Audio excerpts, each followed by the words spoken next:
오늘 우리가 읽은 욥기는 욥이라는 사람에 대한 이야기입니다. 욥이 과연 어떤 사람인지 먼저 욥기 1장 1절을 우리가 한번 읽겠습니다. 1장 1절 시작. 우스 땅에 욥이라 불리는 사람이 있었는데 그 사람은 온전하고 정직하여 하나님을 경외하며 악에서 떠난 자더라. 오늘 본문에 나오는 우스 땅은 이스라엘 위쪽, 정확하게는 동북쪽에 보면 다메섹이라는 도시가 있는데 그 다메섹이라는 도시와 유브라데 강 사이에 있는 도시가 바로 우스라는 땅입니다. 바로 그곳에 욥이라는 사람이 있었는데 그 사람은 온전하고 정직하여 하나님을 경외하며 악에서 떠난 자더라. 오늘 우리 가운데 누군가가 이런 평가를 받는다면 정말 대단한 일일 것입니다. 누가 그 사람에 대해서 얘기하면서 그 집사님은 온전하고 정직하며 하나님을 경외하며 악에서 떠난 사람이다. 악에서 떠난 사람이다. 오늘 누가 이런 평가를 받을 수 있겠습니까? 그리고 계속해서 그의 소개가 이어집니다. 2절과 3절 함께 읽겠습니다. 시작. 그에게 아들 7과 딸 3이 태어나니라. 그의 소유물은 양이 7,000마리요 낙타가 3,000마리요 소가 500결이요 암나귀가 500마리이며 종도 많이 있었으니 이 사람은 동방 사람 중에 가장 훌륭한 자라. 아들이 7, 딸이 3, 그리고 소유물이 어마어마합니다. 당시 양 한 마리만 있어도 한 가정이 생계를 꾸릴 수 있는데 양이 무려 7,000마리, 낙타가 3,000마리, 소가 500결이. 여기서 결이는 두 마리가 결이니까 그러니까 소가 1,000마리, 암나귀가 500, 종도 많이 있었다. 그리고 마지막에 이렇게 마무리하고 있습니다. 이 사람은 동방 사람 중에 가장 훌륭한 자라. 이 정도면 거의 뭐 돈을 주고 위인전을 쓰는 수준입니다. 그러면서 오늘 4절과 5절에 그러한 욥의 구체적인 사건 하나를 소개하고 있습니다. 1장 4절과 5절을 함께 읽겠습니다. 시작. 그의 아들들이 자기 생일에 각각 자기의 집에서 잔치를 베풀고 그의 누이 3명도 청하여 함께 먹고 마시더라. 그들이 차례대로 잔치를 끝내면 욥이 그들을 불러다가 성결하게 하되 아침에 일어나서 그들의 명수대로 번제를 드렸으니 이는 욥이 말하기를 혹시 내 아들들이 죄를 범하여 마음으로 하나님을 욕되게 하였을까 함이라. 욥의 행위가 항상 이러하였더라. 어느 정도냐 하면 그의 아들들이 자기 생일에 각각 자기의 집에서 잔치를 베풀고 누이 3명도 청하여 함께 먹고 마시면, 그래서 차례대로 잔치가 끝나면 욥이 그들을 불러다가 그들의 명수대로 번제를 드렸다. 왜 그랬느냐? 혹시라도 먹고 마시고 잔치를 하다가 마음으로라도 하나님을 욕되게 하였을까? 그래서 그 죄를 사하는 번제를 하나님 앞에 드릴 정도로 이 욥은 하나님을 경외하고 하나님 앞에서 온전하고 정직하고 철저한 사람이었다. 그리고 5절 마지막에 이렇게 표현하고 있습니다. 욥의 행위가 항상 이러하였더라. 우리의 신앙을 보면 기복이 굉장히 심합니다. 막 하늘 꼭대기까지 올라갔다가 그 다음날 막 곤두박질 치고, 기분 좋으면 할렐루야 하고 다니다가 좀 기분 나쁘면 그냥 또 뚝 떨어지는. 그런데 욥의 행위는 항상 이러하였더라. 그리고 욥기 1장 6절 이하에서 하늘에서 어전회의, 하나님을 왕으로 하는 어전회의가 열리는 것을 볼 수 있습니다. 6절을 우리가 함께 읽겠습니다. 시작. 하루는 하나님의 아들들이 와서 여호와 앞에 섰고 사탄도 그들 가운데 온지라. 이 말씀에서 놀라운 것은 하나님의 아들들, 천사들이 와서 서 있는 건 당연한 것인데 그 가운데 누구도 있습니까? 사탄도 있었다. 하늘의 어전회의에 사탄도 그들 가운데 왔다. 이것은 사탄도 하나님의 주권 아래에 있다. 하나님의 주권 아래에 있다는 것을 보여주는 것입니다. 여호와께서 사탄에게 물으십니다. 내가 어디서 왔느냐? 사탄이 대답합니다. 땅을 두루 돌아 여기저기 다녀왔나이다. 그리고 8절에서 여호와께서 말씀하십니다. 1장 8절을 함께 읽겠습니다. 시작. 여호와께서 사탄에게 이르시되 내가 내 종 욥을 주의하여 보았느냐? 그와 같이 온전하고 정직하여 하나님을 경외하며 악에서 떠난 자는 세상에 없느니라. 욥이 어느 정도냐 하면 심지어 하나님이 사탄에게 자랑하실 정도입니다. 내 종 욥을 주의하여 보았느냐? 그와 같이 온전하고 정직하여 하나님을 경외하며 악에서 떠난 자는 세상에 없느니라. 그러나 순순히 받아들일 사탄이 아닙니다. 이어지는 9절에서 11절을 함께 읽겠습니다. 시작. 사탄이 여호와께 대답하여 이르되 욥이 어찌 까닭 없이 하나님을 경외하리이까? 주께서 그와 그의 집과 그의 모든 소유물을 울타리로 두르심 때문이 아니니까? 주께서 그의 손으로 하는 바를 복되게 하사 그의 소유물이 땅에 넘치게 하셨음이니이다. 이제 주의 손을 펴서 그의 모든 소유물을 치소서. 그리하시면 틀림없이 주를 향하여 욕하지 않겠나이까? 사탄이 아니 욥이 괜히 그러겠습니까? 그거 다 하나님께서 욥의 가정과 소유를 울타리를 쳐주셨으니까, 보호해 주시고 지켜주셨으니까 그런 것 아닙니까? 그리고 욥이 하는 모든 일에 하나님께서 복을 주셔서 그의 소유를 부요하게 하셨기 때문에 욥이 그렇게 한 것 아닙니까? 그러니까 하나님께서 그 소유물을 한번 쳐보십시오. 그러면은 틀림없이 하나님을 욕할 겁니다. 그러자 하나님께서 욥의 모든 소유물을 사탄에게 맡기십니다. 그러나 그의 몸에는 손을 대지 못하게 하십니다. 그러자 하루아침에 욥이 가지고 있던 그 많던 소유물들이 다 날아갑니다. 갑자기 스바 사람들이 와서 소와 나귀들을 빼앗고 종들을 죽입니다. 그 일을 보고하는 동안에 그 말이 마치지 않아서 하나님의 불이 하늘에서 떨어져서 양과 종들을 살라버립니다. 갈대아 사람들이 와서 낙타들을 빼앗아 갑니다.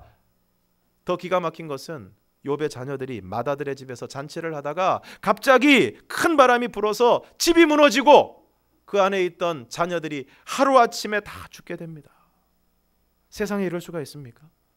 아니 며칠 사이도 아니고 그야말로 하루아침에 모든 재산을 다 잃어버리고 자식들까지 잃어버린 것입니다. 그런데 이때 욥이 뭐라고 이야기합니까? 1장 20절에서 22절을 우리가 함께 읽겠습니다. 시작. 욥이 일어나 겉옷을 찢고 머리털을 밀고 땅에 엎드려 예배하며 이르되 내가 모태에서 알몸으로 나왔사온즉 또한 알몸이 그리로 돌아가올지라. 주시니도 여호와시요 거두시니도 여호와시오니 여호와의 이름이 찬송을 받으실지니이다 하고 이 모든 일에 욥이 범죄하지 아니하고 하나님을 향하여 원망하지 아니하니라.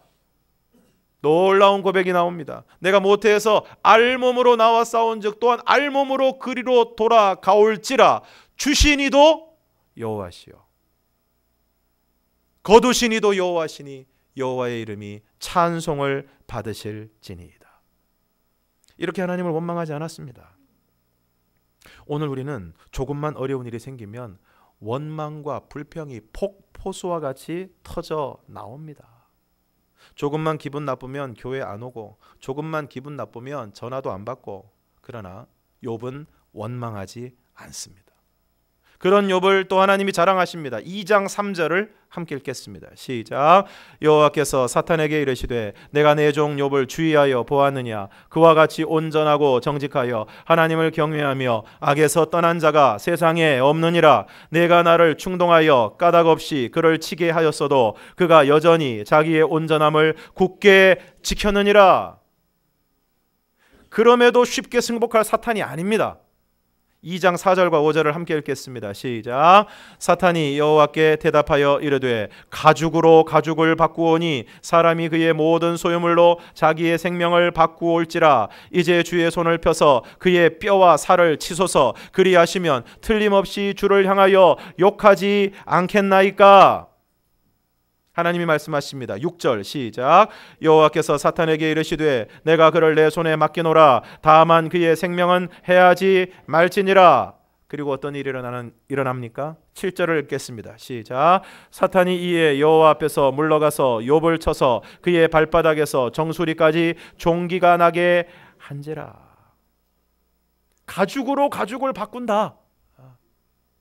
사람이 소유물은 그렇다 치지만 몸이 상하면 하나님 욕할 겁니다. 그랬더니 하나님께서 맡긴다. 생명은 해하지 마라. 그래서 욥이 발바닥에서부터 정수리까지 빠짐없이 종기가 났습니다. 그러자 욥이 어떻게 되었느냐? 8절 읽겠습니다. 시작.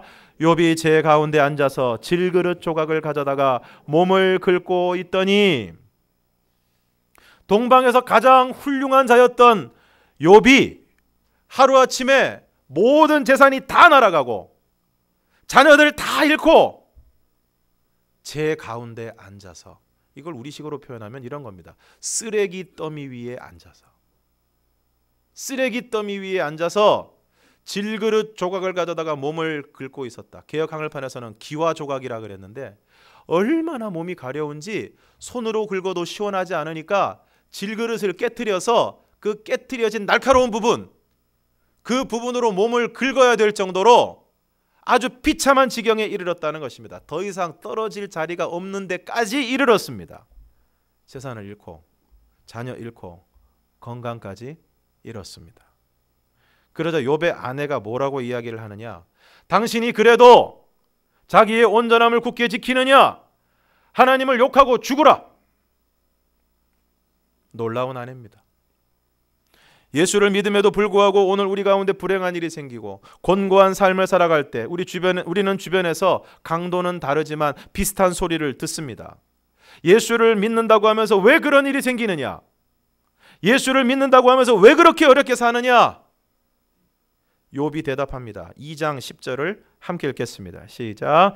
그가 이르되 그대의 말이 한 어리석은 여자의 말 같도다. 우리가 하나님께 복을 받았은즉 화도 받지 아니하겠느냐 하고 이 모든 일에 욥이 입술로 범죄하지 아니하니라. 우리가 하나님께 복을 받았은즉 화도 받지 아니하겠느냐. 이 모든 일에 욥이 입술로 범죄하지 아니하니라. 그리고 욥의 세 친구들이 찾아옵니다. 2장 11절에서 13절을 우리가 함께 읽겠습니다. 11절에서 13절 시작. 그때 욥의 친구 세 사람이 이 모든 재앙이 그에게 내렸다 함을 듣고 각각 자기 지역에서부터 이르렀으니 곧 대만 사람 엘리바스와 수아 사람 빌닷과 나아마 사람 소발이라. 그들이 위로하려 하여 서로 약속하고 오더니 눈을 들어 멀리 보매 그가 욥인 줄 알기 어렵게 되었으므로 그들이 일제히 소리질러 울며 각각 자기의 겉옷을 찢고 하늘을 향하여 티끌을 날려 자기 머리에 뿌리고 밤낮 7일 동안 그와 함께 땅에 앉았으나 욥의 고통이 심함을 보므로 그에게 한마디도 말하는 자가 없었더라.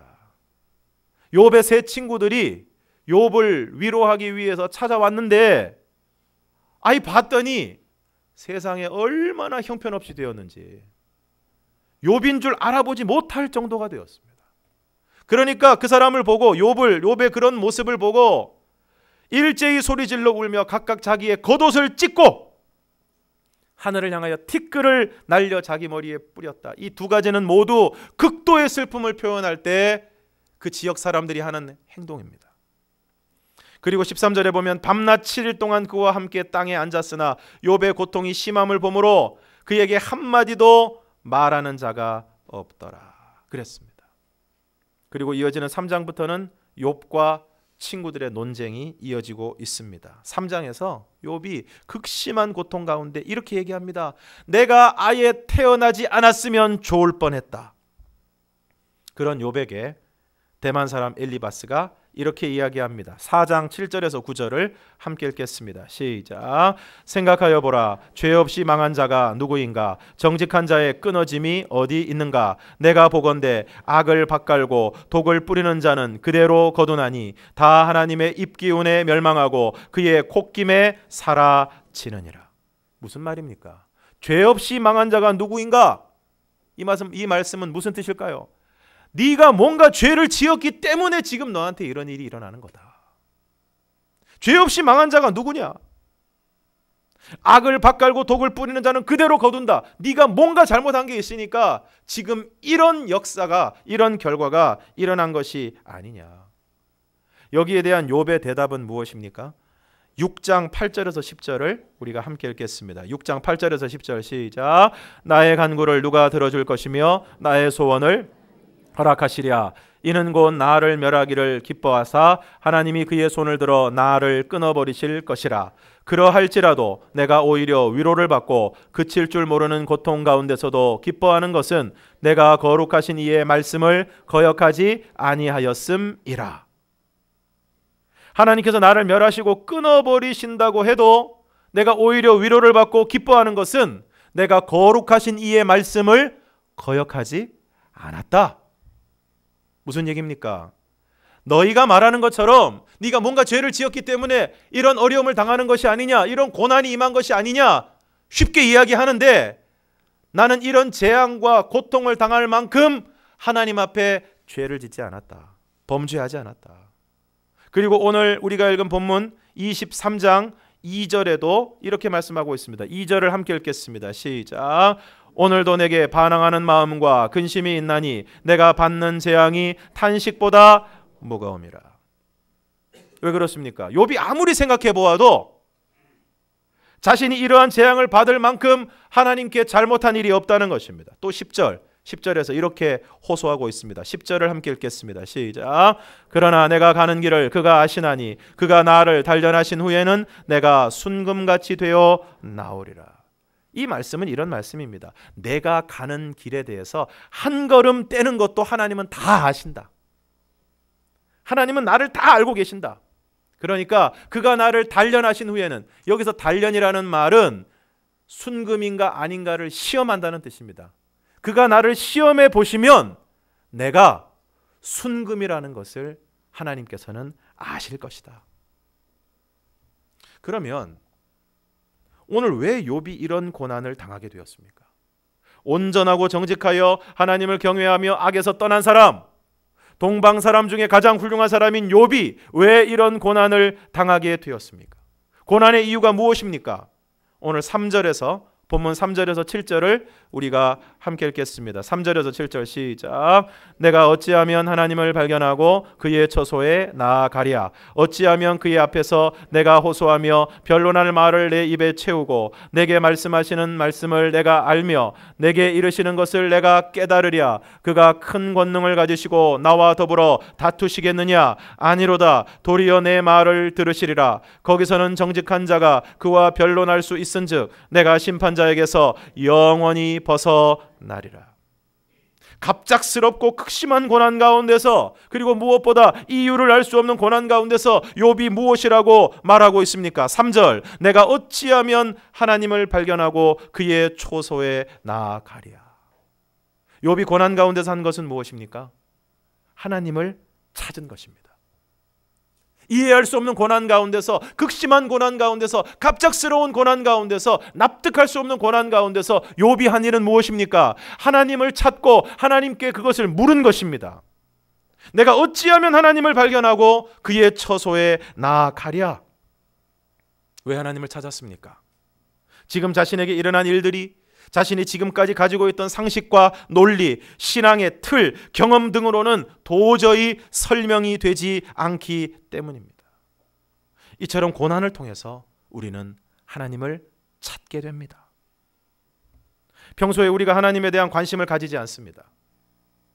여러분 한번 생각해 보십시오. 여러분들이 평소에 관심을 가지고 있는 것이 무엇인지 한번 생각해 보시기를 바랍니다. 어느 집에 가면 맛있는 게 있나? 맛집. 여러분 TV에 나오는 프로그램들 중에, TV에 나오는 프로그램들, 그리고 시청률이 높고 인기가 있는 프로그램들을 보면 사람들의 관심사가 어디에 있는가를 우리가 분명히 알 수 있습니다. TV를 조금만 보면 뭐가 나옵니까? 맛집에 관련된 프로그램들이 계속 나옵니다.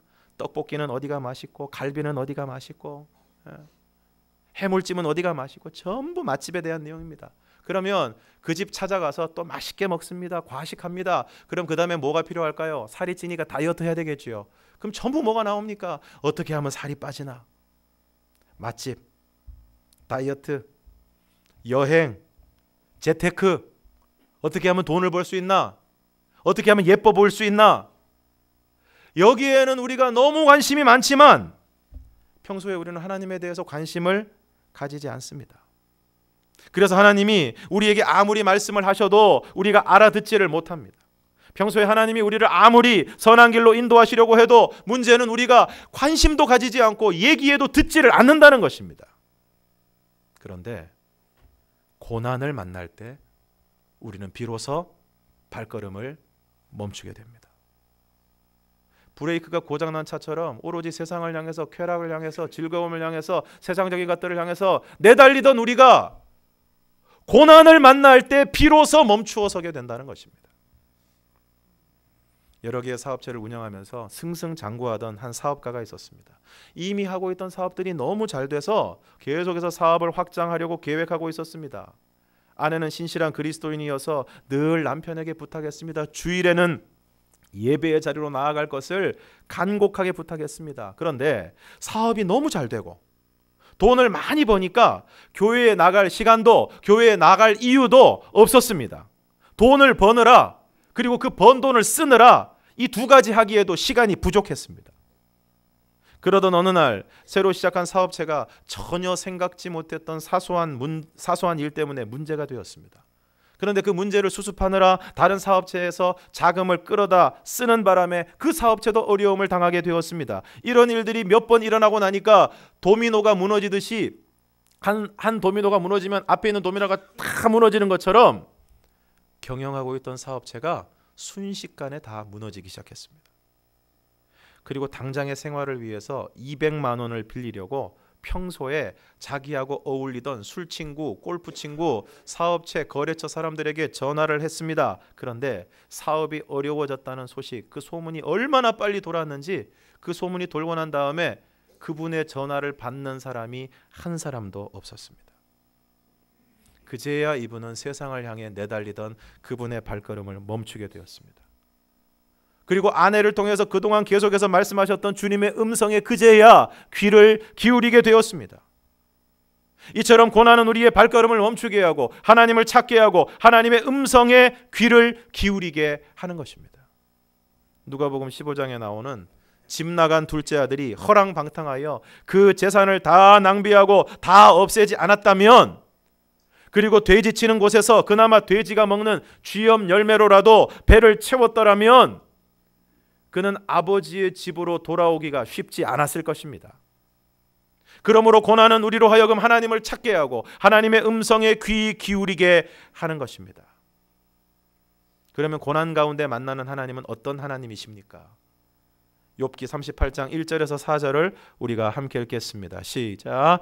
그때 여호와께서 폭풍우 가운데에서 욥에게 말씀하여 이르시되 무지한 말로 생각을 어둡게 하는 자가 누구냐? 너는 대장부처럼 허리를 묶고 내가 내게 묻는 것을 대답할지니라. 내가 땅에 기초를 놓을 때에 내가 어디 있었느냐? 내가 깨달아 알았거든 말할지니라. 욥이 고난을 당하고 세 친구들과 논쟁을 하는 가운데 욥기 38장에서 그 이야기를 듣고 계시던 하나님께서 마침내 폭풍우 가운데서 욥에게 나타나 말씀하십니다. 4절에서 이렇게 말씀하십니다. 내가 땅에 기초를 놓을 때에 내가 어디 있었느냐? 여러분, 하나님께서 땅에 기초를 놓으실 때, 말씀으로 이 세상을 창조하실 때 여러분은 어디에 계셨습니까? 존재하지도 않았죠. 태어나지도 생겨나지도 않았습니다. 내가 땅에 기초를 놓을 때에 내가 어디 있었느냐? 내가 깨달아 알았거든 말할지니라. 이것은 무슨 뜻입니까? 하나님이 태초에 천지를 창조하시고 땅에 기초를 놓을 때 존재하지도 않았던 욥과 그의 친구들이 하나님에 대해서, 세상의 이치에 대해서 이러쿵저러쿵 얘기하는 것이 가소롭기 그지없다는 것입니다. 가소롭기 그지없다는 것입니다. 8절에서 11절, 38장 8절에서 11절을 또 함께 읽겠습니다. 시작. 바다가 그 모태에서 터져 나올 때에 문으로 그것을 가둔 자가 누구냐? 그때에 내가 구름으로 그 옷을 만들고 흑암으로 그 강보를 만들고 한계를 정하여 문빗장을 지르고 이르기를 내가 여기까지 오고 더 넘어가지 못하리니 내 높은 파도가 여기서 그칠지니라 하였노라. 여러분, 앞으로 바닷가에 가시면 이 말씀을 기억하시면서 하나님을 생각하시기 바랍니다. 여러분 바닷가에 가면 신기하지 않습니까? 바닷가 모래밭에 파도가 넘실넘실 넘쳐오지만 그 경계를 넘어서지 않습니다. 때로 그 경계를 넘어서게 될 때 그것이 얼마나 무서운 것인지 우리는 실감하지 않습니까? 태풍이 일어나고 쓰나미가 밀려올 때 그것이 얼마나 무서운 일입니까? 그러나 보통 때에 그것이 하나님의 경계 가운데, 하나님의 단속 가운데 멈추어 서는 것을 보면 얼마나 신기한지 모릅니다. 세상을 만드시고 경계를 정하시고 그 모든 우주 만물과 피조물을 다스리시고 돌보시는 분이 누구십니까? 하늘의 별들을 제자리에 있게 하시고 모든 동물들에게 먹이를 주시고, 가끔 중랑천에 운동하러 가다 보면 그 중랑천 옆에 오리들이, 새들이 얼마나 많은지 몰라요. 가끔 가다 보면은 이런 생각이 듭니다. 쟤네들은 다 뭘 먹고 사나? 그런데 보면 오리들이 얼마나 열심히 고개를 쳐박고 뭘 잡아먹는지는 모르겠지만 열심히 집어넣어서 또 잡아먹고 또 집어넣어서 잡아먹고, 그러면서 보면 항상 많은 숫자의 새들이 있는 것을 보게 됩니다. 새끼를 낳게 하시고 힘을 주시고 새들로 하여금 날게 하시는 분이 누구십니까? 한마디로 이 세상 온 우주 만물을 바라보면 신기한 것뿐입니다. 세상 모든 것이 신기합니다. 새들이 하늘을 날고, 여러분 계절의 변화는 또 어떻습니까? 우리나라는 사시사철이 있어서 얼마나 복받은 나라인지 모릅니다. 계절의 변화가 산들을 보면서 그대로 느껴지지 않습니까?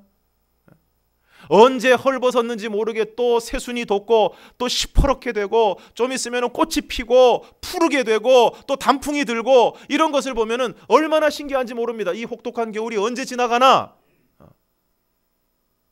이 두꺼운 내복을 언제까지 입어야 되나 걱정했는데 이제는 봄 기운이 완연합니다. 따사로운 기운이 곳곳을 비추고 있습니다. 그 중에서도 제일 신기한 건 뭐냐? 사람입니다. 사람입니다. 우리 옆에 있는 분들 기분 나쁘지 않게 한 1, 2초간 쳐다보시기 바랍니다. 그리고 이렇게 한번 말씀해 주시기 바랍니다. 신기하십니다. 여러분 정말 신기하지 않습니까?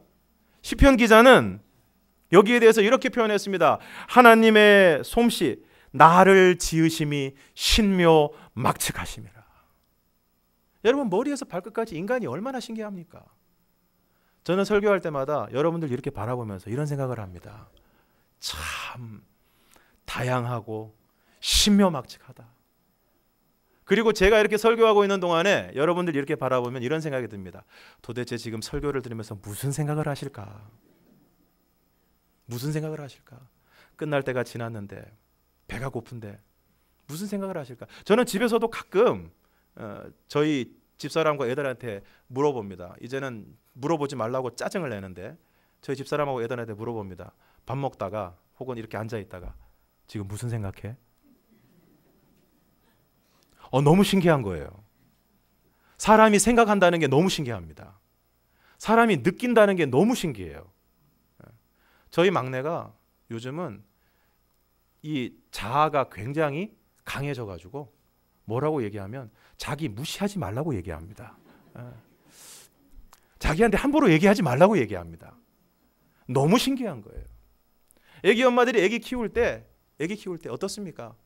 맨날 엎어져 있다가 맨날 드러누워 있다가 어느 날 뒤집습니다. 난리가 나죠. 그러면 요즘은 막 사진 찍고 동영상 찍어가지고, 어제도 보니까 누구 애기 막 걸었다고 동영상 찍어가지고 막 올려서 너무 신기하고 너무 기뻐하는 모습을 보았습니다. 사람처럼 신기한 게 있을까요? 40장 1절과 2절을 우리가 함께 읽겠습니다. 시작. 여호와께서 또 욥에게 일러 말씀하시되 트집 잡는 자가 전능자와 다투겠느냐? 하나님을 탓하는 자는 대답할지니라. 하나님께서 기가 막힌 말씀을 하십니다. 욥에게 뭐라고 말씀하십니까? 트집 잡는 자가 전능자와 다투겠느냐? 하나님은 누구십니까? 전능자이십니다. 온 우주 만물을 다 지으시고 다 주관하시고 다스리시고 지금도 역사하시는 하나님, 모든 것이 가능하시고 모든 것을 아시는 하나님, 우리 하나님은 전능자이십니다. 거기에 반해서 오늘 욥은 그 하나님 앞에서 오늘 우리는 어떤 모습입니까? 여호와께서 욥에게 뭐라고 말씀하셨습니까? 트집 잡는 자가 전능자와 다투겠느냐? 하나님을 탓하는 자는 대답할지니라. 오늘 우리는 사사건건 트집을 잡습니다. 어떤 문제가 있을 때, 어떤 어려움이 있을 때 자기는 잘못한 게 하나도 없고 다 다른 사람 탓이고 다 환경 탓이고 결국에는 누구 탓일까요? 하나님 탓이죠. 아담과 하와가 선악과를 따먹었을 때 하나님이 나타나셔서 왜 그랬느냐? 아담에게 책임을 물었을 때 아담이 뭐라고 대답했지요? 하나님이 지으셔서 나와 함께하게 한 그 여자 때문에, 그 여자가 줘서 내가 먹었습니다. 여러분, 이거는 액면 그대로 보면 여자 탓을 하고 있는 것 같지만 결국은 누구 탓을 하고 있는 겁니까? 하나님 탓을 하고 있는 거예요. 내가 언제 여자 만들어 달라고 그랬습니까?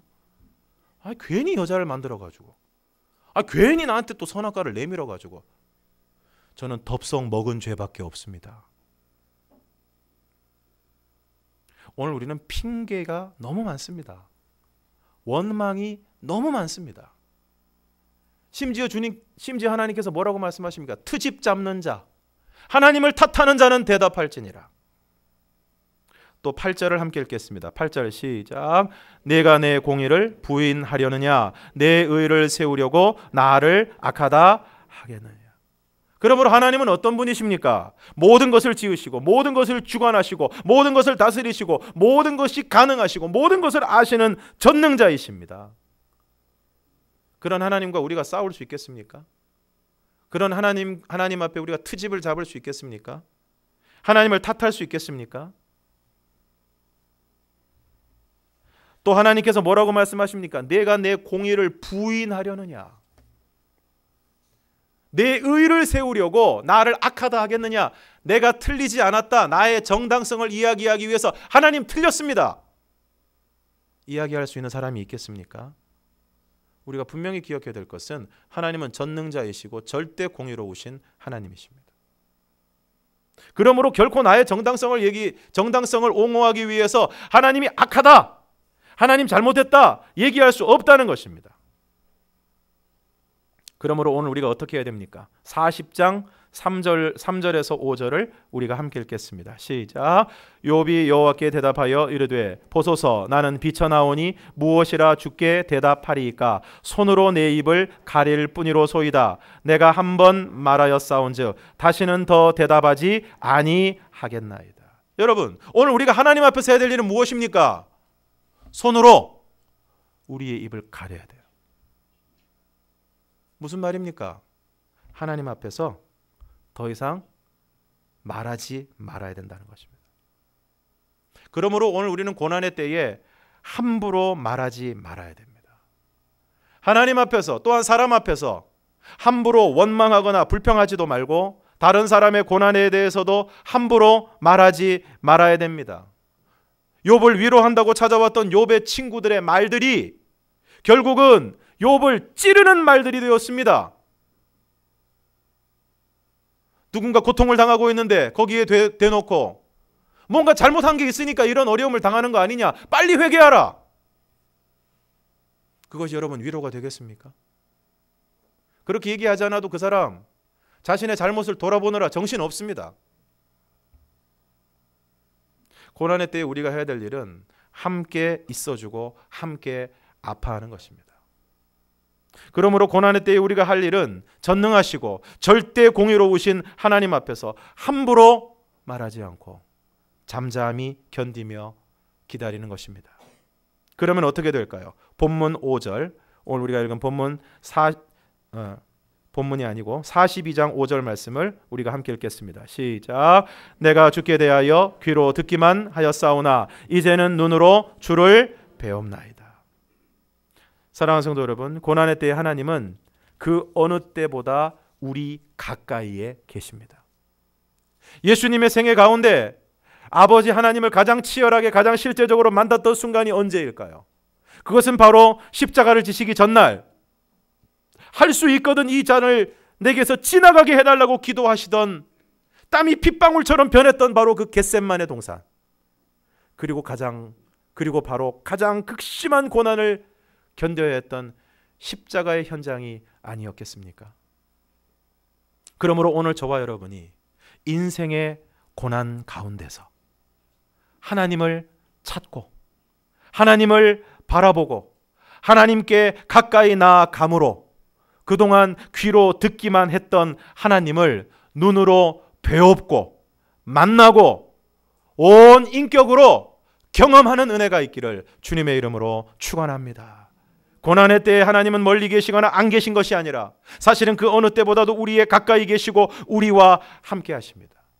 고난을 통해 우리가 멈추어 서서 하나님을 찾고 제대로 알고 제대로 만나고 경험하기를 원하시는 것입니다. 이처럼 우리가 고난 가운데서 하나님을 제대로 알고 제대로 경험하면 우리는 결국 고난 가운데서 절망하지 않을 것입니다. 뿐만 아니라 어떤 형편에서도 자족하는 삶을 살아가게 될 것입니다.